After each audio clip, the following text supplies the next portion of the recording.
मानव समाचार, मानवता के हक में। आदाब, मैं हूं इमरान राशिद और आप देख रहे हैं मानव समाचार।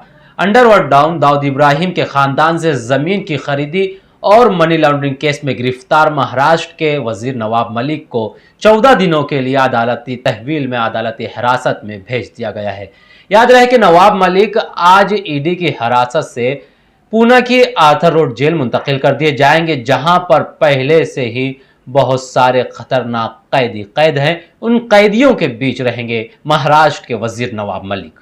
23 फरवरी को गिरफ्तार महाराष्ट्र के वजीर नवाब मलिक की ईडी हिरासत 7 मार्च तक बढ़ा दी गई थी। कुछ देर पहले मेडिकल करवाने के बाद उन्हें दोबारा अदालत में पेश किया गया। मलिक की मजीद तहवील को लेकर अदालत में तकरीबन 20 मिनट तक बहस हुई। ईडी की तरफ से additional solicitor general Anil Singh पेश हुए, जबकि अमित देसाई और तारिक सैयद ने मलिक की नुमाइंदगी की। अदालत में समाअत के दौरान additional solicitor general Anil Singh ने अदालत से दरख्वास्त की कि उन्हें अदालती हिरासत में भेज दिया जाए।